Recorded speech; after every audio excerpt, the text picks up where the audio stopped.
தாய்மொழியில் கற்கப்படி உன் தாய்மொழியே நீ விட்டுட்டு வந்து இந்திய தூக்கி வச்சு நாடிக்கிட்டு இருக்கடா. இல்ல இங்க இருந்துதான் ஆங்கிலமே பிறந்தது. டாக்கு அட்டாக்குன்னு பேசிட்டாங்கல்ல. அவன் ஒரு கள்ளுக்குடிக்காரன். சக மனிதனோட மொழியை இந்த நாட்டில் இருக்கக்கூடிய பல மாநிலங்களோட மொழியை மதிக்கணுங்கிற அறிவு இல்ல, துப்பு இல்ல. நீ வந்து எங்களுக்கு வந்து பாடம் எடுத்துக்கிட்டு இருக்கியா? அப்ப சாத்தான் வந்து ஏதோ ஓதின கதையெல்லாம் இருக்குது. அப்போ ஆங்கிலத்தை ரீப்ளேஸ் பண்ணி நீ என்ன எடுத்துட்டு வர போற? மாட்டு மூத்திரம் குடிக்கிறதும் மாட்டு சாணி சாப்பிட்றதும் அறிவியல்னு சொல்லுவியா? அது சாப்பிட்டா கேன்சர் குணமாயிடும் சொல்ல போறியா? பச்சோந்தியை விட கலர் மாற்றிக்கொள்வதில் ஒரு புதுசா ஒரு இனம் இருக்குமானால் அதை வந்து சங்கிகள் அப்படின்னு சொல்லலாம். பச்சோந்தி கூட சில குறிப்பிட்ட நிறங்கள் தான் மாறுமாங்கிற கெப்பாசிட்டி இருக்குமான்னு தெரியல. இவங்களுக்கு அப்படி இல்லை. பச்சோந்தியை பார்த்து பொறாமைப்படுகிற அளவுக்கு சங்கிகள் தங்களுடைய நிறத்தை மாற்றிக்கொள்வார். சர்மிளா டாக்கீஸ் நேயர்களுக்கு வணக்கம். இந்த நேர்காணலில் நாம் சிந்திக்கிருப்பவர் திராவிட நட்பு கழகத்தை சார்ந்த தோழர் ஸ்ரீவித்யா அவர்கள். வணக்கம். வணக்கம். ஆங்கிலம் பேசுபவர்கள் வெட்கப்படுகிற சூழல் உருவாகும், அப்படியான சமூகம் விரைவில் உருவாக போகுது அப்படின்னு உள்துறை அமைச்சர் அமித்ஷா சொல்லியிருந்தாரு. இப்போ அதற்கு கடுமையான எதிர்ப்புகளும் வந்துட்டு இருக்கு. குறிப்பா ராகுல் காந்தி வந்து இங்க இருக்கக்கூடிய ஏழை குழந்தைகள் ஆங்கிலம் கற்பதை தடுக்கிறது பாஜக RSS. அவர்கள் ஆங்கிலம் கற்பதையோ சமமாக வளர்வதையோ இல்ல உங்களுடைய கேள்வி கேட்பதையோ இதெல்லாம் வந்து மறுக்கிறது பாஜக. ஆங்கிலம் என்பது தாய்மொழிக்கு நிகராக பார்க்க வேண்டிய ஒரு மொழி அப்படின்னு தான் ராகுல் காந்தி சொல்றாரு. நம்ம எப்படி இதை பார்க்கறது, உங்களுடைய புரிதல் என்ன? ஆமா, உண்மையாவே ஆங்கிலம் தெரிந்த என்னை போன்றவர்கள் வெக்கப்பட்டுட்டு தான் இருக்கும். என்னடா இந்த நாட்டுல இவ்வளவு ஒரு முட்டாள்தனமான ஜனநாயகத்திற்கு எதிரான ஒரு மோசமான மனிதர்கள் ஆட்சிக்கு வர முடியுது?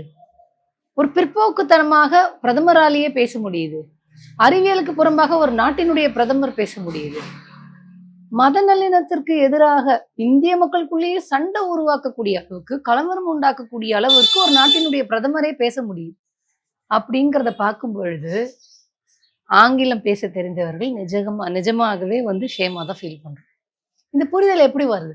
ஜனநாயகத்துக்கு எதிராக பேசுவது தப்பு, மனிதநேயத்துக்கு எதிராக பேசுவது தப்பு, ஒற்றுமைக்கு எதிராக பேசுவது தப்பு, அறிவியலுக்கு புறம்பாக பேசுவது தப்பு, சிந்திப்பது தவறு அப்படிங்கிறது சிந்தனை எப்படி வந்தது இங்க இருக்கக்கூடிய இந்த நாட்டில் இருக்கக்கூடியவங்களுக்கு? பேசிக்கா இந்த நாட்டில் இருக்கிறவங்களுக்கு ஏன் வந்ததுங்கிற கேள்வி ஏன் வருது அப்படின்னா, இப்ப அமித்ஷா போன்ற சனாதனவாதிகள் என்ன பண்ணி வச்சிருந்தாங்க? இப்போ அவர் சொல்றாரு இல்லையா, ஆங்கிலம் படிக்கக்கூடாது, ஆங்கிலத்துக்கு எதிராக இவங்க வந்து நிறைய நடவடிக்கைகள் எடுக்கிறாங்க அப்படிங்கிறதுக்கு பின்னாடி ஒரு அரசியல் காரணம் இருக்கு. இங்க எல்லாத்துக்கு பின்னாடியும் ஒரு அரசியல் காரணம் இருக்குங்க. அரசியல் அப்படிங்கிறத திரும்பவும் மக்கள் எப்படி புரிஞ்சுக்கணும் அப்படின்னா, அரசினுடைய இயங்கியல், அந்த இயங்கியல் எப்படி இருக்கணும் அப்படின்னு நீங்களும் நானும் எப்படி சிந்திக்கிறோம்? அரசினுடைய இயங்கியல் சமத்துவத்திற்கு ஆதரவாக, சமூக நீதிக்கு ஆதரவாக, ஜனநாயகம் இதெல்லாம் வந்து இருக்கக்கூடியதாக அரசினுடைய இயங்கியல் இருக்கணும் அப்படின்னு நீங்களும் நானும் நினைக்கிறேன். அமித்ஷா போன்ற சனாதனவாதிகள் அரசு இயங்கியல் எப்படி இருக்கணும்னு நினைக்கிறாங்கன்னா, இந்த ஜாதிக்கு, இந்த வர்ணத்திற்கு, இந்த முதலாளிகளுக்கு, இந்த பணக்காரர்களுக்கு மட்டுமே இங்க எல்லாம் உரியதாக இருக்கணும், இந்த மொழி பேசுபவர்களுக்கு மட்டுமே இங்க வந்து அதிகாரம் இருக்கணும், இந்த மதத்திற்கு, இந்த ஜாதிக்கு மட்டுமே எல்லாமே இங்க அதிகாரம் இருக்கணும்னு நினைக்கக்கூடியவர்கள். ஸோ இங்க இருக்கக்கூடிய ஒவ்வொரு செயல்பாட்டுக்கு பின்னாடும் அரசியல் இருக்கு. அப்போ சனாதனவாதிகள் ஆங்கிலத்தை எதிர்ப்பதற்கு பின்னாடியும் ஒரு அரசியல் இருக்குது.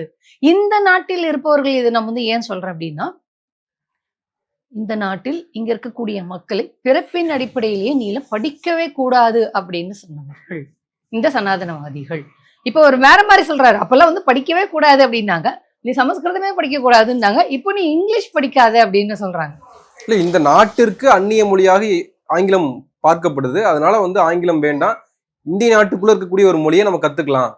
சார், அப்படி போனோம்னா இந்தியாங்கிற வரலாறை பத்தி புரிஞ்சுக்கணும். இந்தியாங்கிற நாடு எப்போ உருவாகிச்சு? இந்தியாங்கிற நாட்டை யார் முதலில் உருவாக்கியது? இந்தியாங்கிற நாட்டை உருவாக்கியது யார் சார்? வெள்ளைக்காரன். அதுக்கு முன்னாடி இங்க இருக்கக்கூடிய ஒவ்வொரு மாநிலம், இப்ப மாநிலம்னு சொல்றோம், அப்ப சமஸ்தானங்களாக இருந்தது. ஒவ்வொரு சமஸ்தானமும் ஒவ்வொரு நாடா தனித்தனியா இருந்துச்சு. அவங்கவுங்க மொழி வேற. இப்ப கேரளால இருக்கிறவங்களுக்கு உத்தரப்பிரதேசம் வேற நாடா இருந்துச்சு. இப்படி எல்லாமே வேற வேற நாடாக தான் இருந்தது. இந்தியாங்கிற ஒரு நாட்டை, இந்த நாடுன்னு உனத்தை உருவாக்கினதே வெள்ளைக்காரன் சார். வெள்ளைக்காரனோட ஆங்கில மொழி வேண்டாம், ஆனா அவன் உருவாக்கிட்டு போன நாடு மட்டும் வேணும் அந்த சனாதனவாதிகளுக்கு. ஏன்னா இந்த நாட்டு மக்களை சுரண்டி பிடித்து வாழ்வதற்கு அவங்களுக்கு இது வசதியா இருக்கு. ஒரு நாடை உருவாக்கி இனிமே கஷ்டப்பட்டு எல்லாத்தையும் பண்றதை விட, ஏற்கனவே இந்த சத்யராஜ் காமெடியில வரும்ல, இதுக்கப்புறம் நோண்டி கட்டி அப்படிங்கிற மாதிரி, இதுக்கப்புறம் ஒரு நாடை கட்டி வளர்த்து எடுத்து அந்த மக்களை சுரண்டுறதுக்கு பதிலாக ஏற்கனவே வெள்ளக்காரன் உருவாக்கி வச்சுட்டு போன நாட்டை சுரண்டலாமே அப்படிங்கிறோம். இப்போ அவங்களுடைய டேர்ம்ஸ் இப்போ எப்படி தீண்டாமை வந்து வேற வேற வடிவங்கள்ல இருக்குதோ அதே மாதிரி தான் இவங்க படிக்கக்கூடாது அப்படின்னு சொன்னது வேற வேற வடிவங்கள்ல இருக்கு. நம்ம எல்லாம் படிக்கவே கூடாது, பள்ளிக்கூடமே போகக்கூடாது, பள்ளிக்கூடத்துல நீ நாட் அலவுடு, பிறப்பின் அடிப்படையிலே நீ நாட் அலவுடுன்னாங்க. அவங்களோட மொழியை சமஸ்கிருதமா யாருமே படிக்கக்கூடாது அப்படின்னாங்க. வெள்ளக்காரன் வந்து இங்கிலீஷ் கொடுத்தோடனே அவன் வந்து பொதுக்கல்வி கொடுத்தோன்னா அதுலலாம் நீ போய் படிக்கக்கூடாது அப்படின்னு தடுத்தாங்க. நீ வேதம் படிக்கக்கூடாது அப்படின்னு தடுத்தாங்க. இப்போ இனி இங்கிலீஷை படிக்காத, அப்படி படிக்க விடாம இருப்பதற்கு தான் புதிய கல்விக் கொள்கை, மும்மொழி கொள்கை, இந்தி திணிப்பு அப்படிங்கறத எடுத்துட்டு வராங்க. ஸோ இவங்களுடைய நோக்கம் அப்படிங்கிறது இங்க இருக்கக்கூடிய மக்களுக்கு சிந்தனை திறன் அப்படிங்கிறதே இருக்கக்கூடாது, சிந்திக்கவே கூடாது. வெள்ளக்காரன் வந்ததுனாலதான், அவன் வந்த பிறகுதான் இங்க இருக்கக்கூடிய மக்கள் கொஞ்சமாவது சிந்திக்க ஆரம்பித்தார்கள். ஏனென்றால் ஒரு மனிதர்களை பிறப்பின் அடிப்படையில், ஜாதியின் அடிப்படையில், வர்ணத்தின் அடிப்படையில் நீ அறநிர்வாணமாக தான் இருக்கணும்னு சொன்னதுக்கு பிறகு அதை கேட்டுட்டு இந்த நாட்டுல இருந்த மக்கள் இருந்திருக்கிறாங்க அப்படின்னா அவங்க சிந்திக்கவே தெரியாதவங்கள தான் இருந்திருப்பாங்க. பெண்களை அறநிர்வாணமாக சாஸ்திரம் சொல்லுதுன்னு இருக்க வைக்கும்போது அதை எதிர்த்து கேள்வி கேட்பதற்கு இங்க இருக்கக்கூடிய மக்களுக்கு தெரியல. 50 லட்சம் ஆண்டுகள் ஒரு யுகங்கள் நடந்திருக்குது அப்படின்னு சொன்னா அதை நம்பக்கூடியவர்களாக இவர்கள் இருந்திருக்கிறாங்க. நீ பிறப்பின் அடிப்படையில நல்ல துணி போடக்கூடாது, நல்ல சாப்பாடு சாப்பிடக்கூடாது, பொதுக்கணத்துல தண்ணி எடுக்கக்கூடாது, கோயிலுக்குள்ள வரக்கூடாதுன்னு சொன்னதெல்லாம் இந்த இந்த நிலத்தில் இருந்தவர்கள் கேட்டுட்டு இருந்தாங்க. அப்ப சிந்திக்கிற திறன் இல்லை இல்லையா? புருஷன் செத்து போனோன்னா நீ ஏறி செத்துருவேடு ஏற்றிடுவாங்க. அப்ப இப்போ நீ இந்த தெருவுக்குள்ள வரக்கூடாது, நீ பார்க்கக்கூடாது அப்படின்னு எல்லாம் இருந்தது இந்த மக்கள் கேட்டுக்கிட்டு இருக்காங்கன்னா சிந்திக்க திறனே இல்லாதவங்க தானே. அப்படிப்பட்ட மக்களுக்கு வெள்ளக்காரன் வந்து சிந்திக்கக்கூடிய திறனை எப்படி கொடுத்தான்னா பொதுக்கல்வியை உருவாக்கி கொடுத்தான். அதனால இவங்களுக்கு காண்டு. இப்ப வெள்ளக்காரனை ஏன் இவங்க எதிர்க்கிறாங்க? உண்மையா பார்த்தோம் அப்படின்னு சொன்னா எம்னையா ஆரியர்களும் பிரிட்டிஷ்காரர்களும் ஒரே வம்சாவளியை சேர்ந்தவர்கள். அவங்க எல்லாம் வந்து சொந்தக்காரங்க. அவன் இந்த நாட்டுக்கு வந்தபோது இவங்க எல்லாம் வந்து வரவேற்றாங்க. அமித்ஷாவுடைய முன்னேறலாம் வந்து வரவேற்றாங்க, வாங்க வாங்க அப்படின்னு. அவன் வரவேற்றது ஏன்னா அவன் வந்து நமக்கு மட்டுமே ப்ரிவிலேஜ் கொடுப்பான், ஏன்னா நம்ம எல்லாம் ஒரே ஆரிய வம்சம் இல்லையா, ஆரிய குடும்பம் இல்லையா அப்படின்னு சந்தோஷமா அவனை வரவேற்றாங்க. உண்மையாவே ஆரிய பார்ப்பனர்கள் வரவேற்று.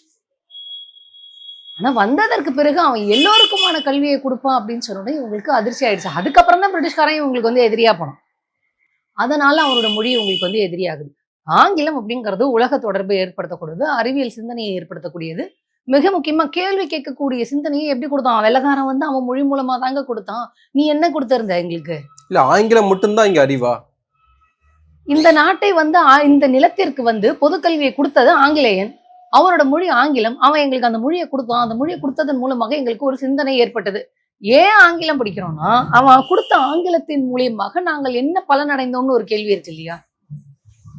இவன் கொடுத்த ஆங்கிலத்தின் மூலமாக நாங்கள் உலகம் முழுவதும் பயணிக்கிறோம், உலக அறிவை பெறுகிறோம், சிந்திக்கிற திறனை பெறுகிறோம், சுயமரியாதையை பெறுகிறோம்.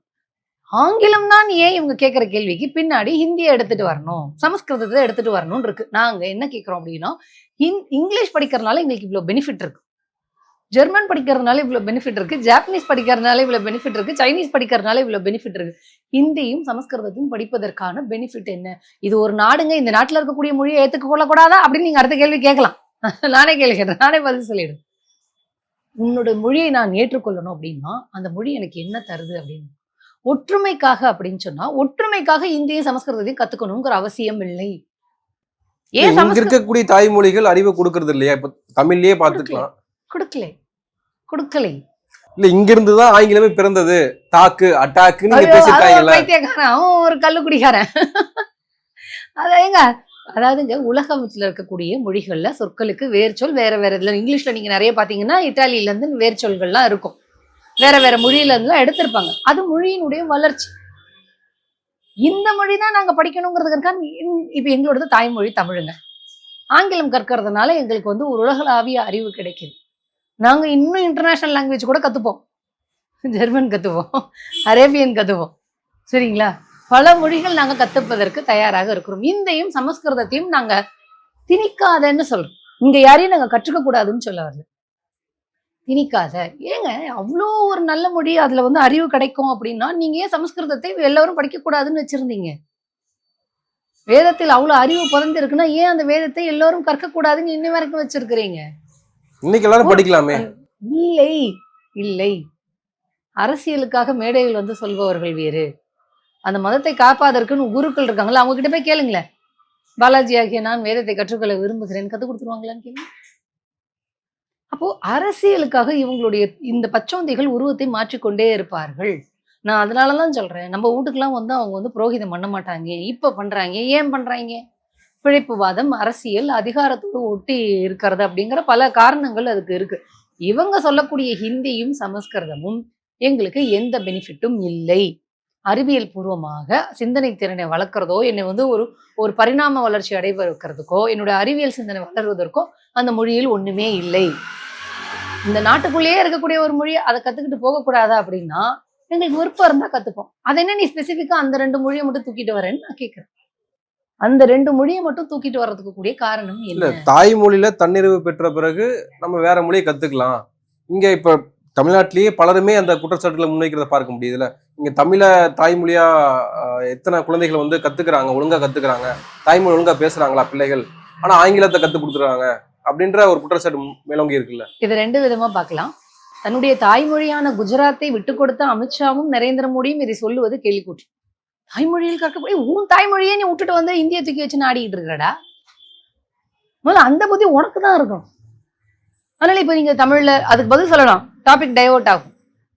மொழி அப்படிங்கிறது மனிதனை, நான் என்ன கேட்கிறேன், எந்த மொழி படிச்சு என்ன பிரயோஜனங்க? சக மனிதனின் உணர்வை புரிஞ்சு கொள்ள முடியலையே. ஏங்க ஒரு 7 வயசு ஆசிஃபா குழந்தைய மொழியை புரிஞ்சுக்க முடியாம போய் கோயில்ல வச்சு ரேப் பண்ணி கொண்ட அயோக்கிய கும்பல் தான் இந்த சனாதன கும்பல். அப்புறம் மொழியை கத்திருந்தா இவங்க ரேப் பண்ணாம விட்டுருப்பாங்களா? என்ன பேச்சு? ஒரு சக மனிதனை புரிந்து கொள்வதற்கும் அவனுடைய தேவைகளை புரிந்து கொள்வதற்கும் தான் மொழி. அந்த மொழி எப்போ வந்து ஒரு மொழி எப்போங்க அழகானதா தெரியும்?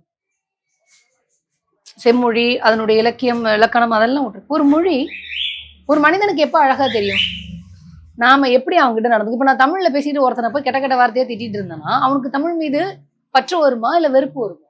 இவ்வளவு அசிங்கமா அந்த மொழியை வச்சு பேசுறாங்க. அதே மாதிரிதான் இந்தி சமஸ்கிருதத்தை வச்சுக்கிட்டு நீங்க தீண்டாமையை கற்பிச்சுட்டு இருக்கீங்க, மதக்கலவரத்தை உருவாக்கிக்கிட்டு இருக்கீங்க, தமிழர்களை கொச்சப்படுத்திக்கிட்டு இருக்கீங்க, மற்றவர்களுடைய தாய்மொழியை சிதைச்சுக்கிட்டு இருக்கிறீங்க. இப்ப இந்த தாய்மொழியை பத்தி இந்த அயோக்கிய பக்கிகள், சனாதன பக்கிகள் வந்து சொல்வது நகைப்புக்குரியதாக இருக்கிறது. தமிழர்களுடைய தொன்மையை, சிறப்பை அங்கீகரிப்பதற்கு மனமில்லாமல், தமிழ் மொழியினுடைய செம்மொழி அப்படிங்கிற அந்தஸ்தை அங்கீகரிக்க முடியாமல் தவிச்சுக்கிட்டு இருக்க நீங்க வந்து எங்களுக்கு பாடம் எடுக்கிறீங்களா? இங்கிலீஷ் கத்துக்காத, நீங்களாம் தமிழை விட்டு கொடுத்துட்டீங்க, அதை நீங்க சொல்றீங்களா? சக மனிதனோட மொழியை, இந்த நாட்டில் இருக்கக்கூடிய பல மாநிலங்களோட மொழியை மதிக்கணுங்கிற அறிவு இல்ல, துப்பு இல்ல. நீ வந்து எங்களுக்கு வந்து பாடம் எடுத்துக்கிட்டு இருக்கிறியா? அப்ப சாத்தா வந்து ஏதோ ஓதின கதையெல்லாம் இருக்குது. உன் தாய்மொழியை நீ விட்டு கொடுத்துட்ட, சக மனிதனுடைய அவங்க தாய்மொழியை நீ மதிக்கிறதுல சிதைக்கணும்னு நினைக்கிற. அதாவது இந்தியாவில் இருக்கக்கூடிய பல மாநிலங்களின் தாய்மொழியை அழித்த இந்த மோசமான கும்பல், கொலைகார கும்பல், சனாதன கும்பல் வந்து சொல்லுதா, கிளாஸ் எடுக்குதா? ஆங்கிலத்தை கற்றுக்கொள்பவர்கள் வந்து ஃபீல் பண்ணுவாங்க. ஃபீல் பண்றோம். நீ இப்படி பண்றதெல்லாம் எங்களுக்கு எப்படி தெரியுது அப்படின்னா, உலகளாவிய அறிவை பெற்றதுனால எங்களுக்கு தெரியுது. அப்போ நீ மற்ற மாநில மொழிகளை எல்லாம் அழிச்சிட்டு வந்து இங்க இன்னும் கிளாஸ் எடுத்துக்கிட்டு இருக்கிற யோகியம் மாதிரி. அப்ப எவ்வளவு பெரிய, அப்போ கேட்கறவன் வந்து எல்லாம் கேனான்னு நினைச்சுக்கிட்டு இவங்க பேசிட்டு இருக்கிறாங்க இருக்கு. அப்போ ஆங்கிலத்தை ரீப்ளேஸ் பண்ணி நீ என்ன எடுத்துட்டு வர போற? மாட்டு மூத்திரம் குடிக்கிறதும் மாட்டு சாணி சாப்பிட்றதும் அறிவியல்னு சொல்லுவியா? அது சாப்பிட்டா கேன்சர் குணமாயிடும் சொல்ல போறியா? இப்படி ஒரு பிற்போக்குத்தனமான இதை சொல்ல போறியா நீ? ஆங்கிலத்தை மாற்றி அமைக்க முடியுமா அப்படி ஈஸியா? முடியவே முடியாது சார். நான் தான் சொல்றேன், இவங்க வந்து போகாத ஊருக்கு வழி கேட்குற மாதிரி இவங்க எப்படியாவது இந்த நாட்டை வந்து பின்னோக்கி இழுத்துட்டு போகணும் சார். அதாவது சார், இங்க வந்து ஆங்கிலம் அப்படிங்கிறது இணைமொழியாக இருக்கிறது. இவங்களுக்கு என்ன கடுப்புன்னா அதை எடுத்துடணும். பல சர்க்குலர்ல இருந்து பல நீதிமன்ற வழக்காடு மொழிகள்ல இருந்து எல்லாமே வந்து ஆங்கிலத்துல தானே இருக்கு. அது வருத்தமா இருக்கு உங்களுக்கு சார். சார், உங்க மொழியை அழிச்சிட்டு உங்களை அடிமைப்படுத்துவது ஈஸி சார். உங்க மொழியை நான் அழிக்கிற வரைக்கும் அதுக்கான என்ன முயற்சி பண்ணணுமோ அது எல்லாத்தையும் சனாதனவாதிகள் இந்தி சமஸ்கிருதத்தை வச்சு பண்ணணும்னு நினைச்சுக்கிட்டு இருக்கிறாங்க. இப்போ ஆங்கிலமும் இணைமொழியாக இருக்கிறது. இந்தி பேசாத மாநிலங்கள் விரும்பும் வரை ஆங்கிலம் அலுவல் மொழியா இருக்கு இல்லையா? அதற்காக இந்தியை பயன்படுத்தக்கூடாது என்று அல்ல, இதான் சட்டம். இப்போ தமிழ்நாடு இருமொழி கொள்கை இருக்கு. இந்தி பேசாத மாநிலம், இவங்களுக்கு இங்கிலீஷ் தான் அலுவல் மொழி. ஆனால் அதற்காக இந்தியை வளர்க்க கூடாது என்பதல்ல, இதுதான் அரசியலமைப்பு சட்டம் சொல்லுது. அப்போ ஒருவேளை திமுக ஆட்சியில் இல்லாமல் அதிமுக, எடப்பாடி பழனிசாமி, பிஜேபிக்கு அடிமையான எடப்பாடி பழனிசாமி ஆட்சியில் இருந்திருந்தால் இங்க ஹிந்திக்கு எந்த நிலை உருவாகி இருக்கும்னு கொஞ்சம் கற்பனை பண்ணி, சட்டப்படியே வந்து நீங்க இந்தியை வந்து வேண்டாம்லாம் சொல்ல மாட்டேன். அமித்ஷா சொன்னது குற்றம் இல்ல. அவர் சொன்னது வந்து தாய்மொழிக்கு ஆதரவாக அவர் பேசியிருக்காரு, அப்படிதான் பொருள்படும்.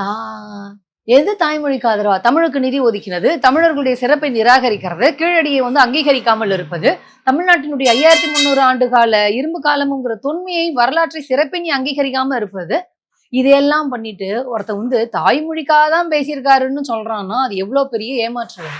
இதெல்லாம் நம்புறதுக்கு நாங்க முட்டாளு. தாய்மொழியை ஊக்குவிச்சு அவன் தாய்மொழியா விட்டு கொடுத்துட்டு இந்திய தூக்கி வச்சுக்கிட்டு இருக்கான். அப்ப அவன் சொன்னா நீ சொல்ற அப்படின்னா கட்சி பேர்ல திராவிடம்னு எதுக்கு வச்சிருக்கீங்க? தயவுசெய்து மாத்திர சொல்லுங்க. அமித்ஷா முன்னேற்ற கழகம்னே வச்சுக்க சொல்லுங்க. அனைத்து இந்திய அமித்ஷா முன்னேற்ற கழகம், எடப்பாடி பழனிசாமி கட்சி பேரை மாற்ற சொல்லுங்க. அதிமுகங்கிறது ஒரு கொள்கை கோட்பாடு இல்லாத, கட்டுப்பாடு இல்லாத, கண்ணியம் இல்லாத, ஒரு மாநில உரிமை சார்ந்த சிந்தனை இல்லாத ஒரு கும்பல் சார். அது கட்சி கிடையாது, கும்பல். கும்பல். அதாவது அமித்ஷாவே எதிர்பார்த்திருக்க மாட்டாரு எடப்பாடி பழனிசாமி இந்த அளவுக்கு ஒரு முட்டை கொடுப்பாரு நமக்கு அப்படின்னு சொல்லிட்டு. அப்போ இவர்களுக்கு மாநில மொழிகளை எல்லாம் அழித்து அந்த மக்களை அடிமையாக்குவதற்காக, அடிமையாக்கி சனாதனத்திற்கு ஏவலாளிகளாக வைப்பது, இந்த நாட்டை ஒரு சனாதன நாடாக, அவங்களோட சொல்றது இந்து நாடு அல்ல சார், சனாதன நாடாக கட்டமைக்கணும், அந்த வர்ணாசிரமத்தை பாதுகாக்கணும் அப்படிங்கிற ஒரு எண்ணம். அதாவது இன்னும் எளிமையா சொல்ல போனா 3000 ஆண்டுகளுக்கு முன்னாடி இந்த நிலத்திற்கு கடைசியாக இறங்கிய எம்னையா ஆரியர்கள் நம்ம இந்த நாட்டுக்குள்ள வந்தேரின்னு சொல்லுவாங்க, எளிமையா சொல்லணும் அப்படின்னா, இந்த நாட்டுக்குள்ள இருக்கக்கூடிய மொழியையும் பண்பாட்டையும் கலாச்சாரத்தையும் திருடி அழித்து இங்கு நாம அதிகாரத்தை பெற வேண்டும். அதாவது ஒண்டை வந்த இடத்துல அடுத்த பாயில படுத்தானாங்கிற கதையை சொல்லுவாங்களே, பழமொழி சொல்லுவாங்க, சரியா? அந்த மாதிரி இந்த நிலத்திற்குள் இந்த நிலத்தினுடைய மக்களுடைய உரிமையை பறித்து அருமையாக வைத்துக் கொள்ளணும் அப்படிங்கிற சிந்தனை இருக்கக்கூடியவர்கள் தான் இந்த எம்னையா ஆரியர்கள். இதுக்கு எல்லாத்துக்கு பின்னாடி அரசியல் இருக்குன்னு சொன்னாலே அதை சொல்லுவாங்க. இந்த எம்னையா ஆரியர்களுடைய வம்சாவளியினர் தான் பிரிட்டிஷுக்கு போனாங்க. அவங்க ஆல்ரெடி அங்க இருந்த பழங்குடியினர்களை அழிச்சிட்டு தான் அவங்க அங்க இருப்பாங்க. இப்போ ஏன் பிரிட்டிஷ்காரனை இவங்களுக்கு முதல்ல பிடிச்சதுன்னா இவங்க குரூப் தான் எல்லாம். அதுக்கப்புறம் நம்மளுக்கு பொது கல்வி கொடுத்ததுனால இவனுக்கு பிடிக்காம போயிருச்சுன்னு வச்சுக்கோங்களேன். அப்ப இவங்க எல்லாருக்குள்ளேயுமே ஹிட்லர் நினைச்சிட்டு இருந்தான் பியூர் ஆரியன் அப்படின்னு சொல்லிட்டு. அவன் பியூர் ஆரியனே கிடையாது. அது ஹிட்லருக்கு அப்போ மரபணு ஆராய்ச்சிலாம் அவன் காலத்துல இல்லாததுனால அவனுக்கு என்ன சிந்தனை பாருங்க, ஹிட்லருக்கு நான் பியூர் ஆரியன். அவன் யாரையுமே ஏத்துக்கல. இங்க இருக்கிற ஆரியர்லாம் ஆரியன்னா அவன் செவில ஒண்ணு கொடுப்பான். அந்த ஜெர்மன்ல இருக்கிறவங்க மட்டும்தான் பியூர். என்ன சொன்னானே, இங்க இருந்து அங்க ஐரோப்பாக்கு போனவங்க கும்பல் தான் தன்னை ஒரு பியூர் ஆரியன், இனக்கலப்பை இல்லாதவர்கள், அப்ப மற்றவர்களை எல்லாம் மற்ற இனங்களை கொண்டுடணும் அப்படிங்கிற எண்ணம் இருந்தவன் தான் அவன். ஆனா அந்த ஆரிய இனமும் கலப்பில் பிறந்தது. இப்போ இந்த ஆரிய கும்பல் எங்கெல்லாம் கால் பதித்ததோ அங்கெல்லாம் அந்த மக்களை அழித்து அவங்க மொழியை அழிச்சு இவர்களுடைய பண்பாட்டை பொது பண்பாடாக உருமாற்றி அந்த இடத்தில் பிழைத்துக் கொள்வது, அந்த நாடை தனதாக்கி கொள்வது, இதுதாங்க இவங்களோட வேலை. ஆரியர்கள் ஆங்கிலம் கற்காமலா இருக்காங்க, இல்ல உலகம் முழுக்க பயணம் பண்ணாமலா இருக்காங்க. இன்னைக்கு அமெரிக்கால பல இடங்கள்ல அவங்க வேலை பார்த்துட்டு இருக்காங்க. அப்படி இருக்கப்ப அவங்க ஆங்கிலத்துக்கு எதிராக செயல்படுறாங்கன்னு எப்படி நம்ம புரிஞ்சுக்க முடியும்? ராகுல் காந்தி சொன்னதுதான், அவர்களுக்கு ஆங்கிலம் தேவை, அவர்கள் நாடு முழுவதும் போகணும், அவர்கள் உயர்ந்த பொறுப்புகளில் இருக்கணும். ஆனால் அந்த வாய்ப்பு இந்த நிலத்தில் இருக்கக்கூடிய இந்த நாட்டின் பூர்வ குடிகளாக இருக்கக்கூடிய மக்களுக்கு, எளிமையாக சொல்லணும், ஈஸியா புரிஞ்சுக்கணும்னா நான் பிராமின்ஸ்க்கு கிடைத்து விடக் கூடாது. அப்ப என்ன ஒரு மோசமான ஒரு குரூர சிந்தனை. அமித்ஷாவுக்கும் அமித்ஷா பிள்ளைக்கும் இங்கிலீஷ் தெரியாது, அதை விட்டுருங்க. ஆனா பிஜேபியில் இருக்க பல பேர் ஆங்கிலம் தெரிந்தவர்கள் தானே. பிள்ளைங்கள்லாம் வெளிநாட்டுல படிச்சு அனுப்பி வைக்கிறவங்க தானே. ரீசெண்டா பேசுறோம், பிஜேபியில் இருக்கிற இன்டர்நேஷனல் ஸ்கூல் நடத்தி அதுல ஏதோ நான்வெஜ் இஷ்யூ வந்துச்சுன்னா ஏன் இன்டர்நேஷனல் ஸ்கூல் நடத்துறீங்க? ஹிந்தி பள்ளிக்கூடமும் சமஸ்கிருத பள்ளிக்கூடமும் வேத பள்ளிக்கூடமும் நடத்திருக்க வேண்டியதுன்னு. அப்போ இவங்க பிழைப்பதற்கு, இவர்கள் அதை தான் சார் சொல்றேன், இவங்க பிழைப்பதற்கு என்ன வேண்டுமானாலும் செய்வார்கள். முகலாயர்கள் வந்தாங்களா, முகலாயர்கள் மந்திரிகள் ஆனாங்க. ஆங்கிலேயர் வந்தாங்களா, ஆங்கிலேயர்களுக்கு மந்திரிகள் ஆனாங்க. அப்புறம் அவங்க போனாங்களா, இவங்க மந்திரிகள் ஆனாங்க. இவங்க தான் இங்க இருக்கக்கூடிய அரசியலமைப்பு சட்டத்தையே எழுதுவதற்கான எல்லா நிர்பந்தத்தையும் கொடுத்து. அப்ப இவங்களுக்கு பிழைப்புக்கணும் அப்படின்னா இங்கிலீஷ் கத்துப்பாங்க, ஜெர்மன் கத்துப்பாங்க, எந்த மொழி வேணாலும் கத்துப்பாங்க, எந்த வேஷம் வேணாலும் போட்டுப்பாங்க. இப்ப இஸ்ரேல்ல போய் யூத மதத்தை கும்பிடுற மாதிரி சங்கிகள் பச்சோந்தியை விட கலர் மாற்றிக்கொள்வதில் ஒரு புதுசா ஒரு இனம் இருக்குமானால் அதை சங்கிகள் அப்படின்னு சொல்லலாம். பச்சோந்தி கூட சில குறிப்பிட்ட நிறங்கள் தான் மாறுமாங்கிற கெப்பாசிட்டி இருக்குமான்னு தெரியல. இவங்களுக்கு அப்படி இல்லை. பச்சோந்தியை பார்த்து பொறாமைப்படுகிற அளவுக்கு சங்கிகள் தங்களுடைய நிறத்தை மாற்றிக்கொள்வார்கள். மிக மோசமான ஒரு சிந்தனை சார் இது. ரொம்ப எளிமையா சொல்லணும்னா, இங்க இருக்கக்கூடிய அரசியல்னு வந்ததுக்கு அப்புறம் இந்த சொற்களை பயன்படுத்தி தான் ஆகும். இங்க இருக்கக்கூடிய இந்த நிலத்திற்கு சொந்தமான பூர்வ குடிகளை அடிமையாக்க வேண்டும் அப்படின்னு எங்கிருந்தோ வந்த ஆரியர்கள் இன்று வரை அதே சிந்தனையோடு இருக்கிறார்கள். இது ஒரே நாடு, ஒற்றுமையா இருக்கணும்னு சொல்ற அந்த சிந்தனை உனக்கே ஏன் வரல? ஒரே நாடுன்ற, ஒற்றுமையா இருக்கணும்ன்ற, ஒற்றுமைக்காக அந்த மொழியை கத்துக்கணும். அதே ஒற்றுமைக்காக நீயே மற்ற மொழிகளை வந்து தூக்கி பிடிக்க மாட்டேங்கிற. அப்போ உன்னுடைய நோக்கம் என்ன? அப்ப நாங்க பேச வேண்டியதா தான் இருக்கும். எங்க இருந்தோ வந்து நீ இந்த நிலத்தினுடைய அதிகாரத்தை எடுத்துட்டு எங்களை அடிமையாக்கணும்னு நினைக்கிற. அப்போ அதுக்கு பின்னாடி இருக்கக்கூடிய சூழ்ச்சி என்ன, பல நூற்றாண்டுகளுக்கு முன்னாடி நடந்த சம்பவங்கள் என்ன அப்படிங்கறதெல்லாம் நம்ம பேச வேண்டியதுதான் இருக்கு. மிக முக்கியமாக இவங்களுக்கு ஆங்கிலம் அப்படிங்கறத எல்லா இடத்துல இருந்து ரீப்ளேஸ் பண்ணிட்டு இந்த நாடு முழுக்க ஒரே மொழியை பேசினா இங்க இருக்க மக்களை ஈஸியா அடிமைப்படுத்திடலாம். அது எப்படி முடியும்? இப்போ நீங்க தமிழ்நாட்டிலேயே வேற ஒரு ஊருக்கு போறீங்கன்னு வச்சுக்கோங்களேன், அந்த வட்டார மொழியே நம்மளுக்கு சில சமயம் புரியாது. தமிழ்லயே வட்டார மொழியே நமக்கு புரியல, நம்ம கூட பேசுறவங்க இருக்கிறதே சொல்றதே புரியல. இதுல வேற ஒரு மாநிலம் 1947க்கு முன்னாடி எல்லாமே வேற வேற நாடு, அவங்களோட மொழி நம்மளுக்கு எப்படி புரியும்? அந்த மொழியில் நம்ம எப்படி வந்து புரிஞ்சுக்க முடியும்? அந்த மொழியில் எப்படி உணர்வுகளை பகிர்ந்து கொள்ள முடியும், அறிவை பகிர்ந்து கொள்ள முடியும்? அதனால ஆங்கிலம் தாங்க இவங்களுக்கு குத்துது குடையுது. ஏன்னா அந்த வாய்ப்பை பயன்படுத்தி நான் பிராமின்ஸ் மேல வராங்க. இல்ல இங்க ஆங்கிலம் பற்றிய ஒரு அவேர்னஸ் இங்க வந்து தமிழ்நாட்டுல இல்ல தென்னிந்திய மாநிலங்கள்ல இருக்கிறத பார்க்க முடியுது.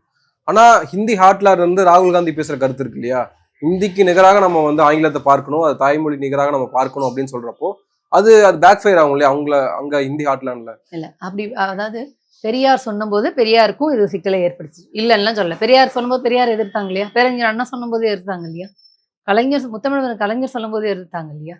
இப்போ நான் முதல்வன் திட்டம் மூலியமாக உங்களுக்கு வந்து அந்த இங்கிலீஷ் லாங்குவேஜை வந்து டெவலப் பண்றதுக்கு முதலமைச்சர் மு க ஸ்டாலின் ஸ்கீம்ஸ்லாம் எடுத்துட்டு வந்திருக்காரு இல்லையா.